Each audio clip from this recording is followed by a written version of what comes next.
بسم اللہ الرحمن الرحیم۔ اقوام متحدہ، آج ہم بات کرتے ہیں اقوام متحدہ کے بارے میں۔ اقوام متحدہ بنائے کیوں، اس کے مقصد کیا ہے؟ اقوام متحدہ کے مقاصد درج ذیل ہیں۔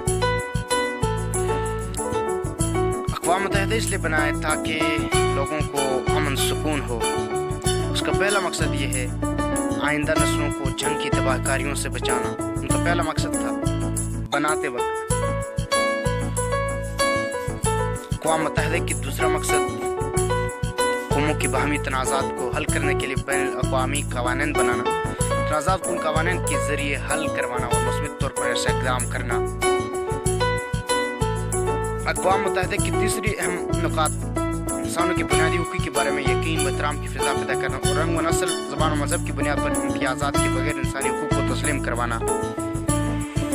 اقوام متحدہ کی چوتھا مقصد بنی نوع انسان کی فلاح و بہبود کے لیے مثبت اقدامات کرنا، انسان کی فلاح کے لیے کام کرنا۔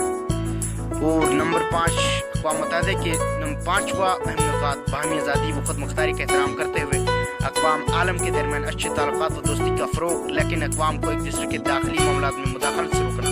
یہ 5 اہم نکات ہیں اقوام متحدہ کے، یہ 5 اہم نکات ہیں۔ اور ایک بات اور بھی ہے، اقوام متحدہ میں بولی جانے والی سرکاری زبانیں انگریزی، چینی، فرانسی، اطالوی اور ہسپانوی عربی شامل ہیں۔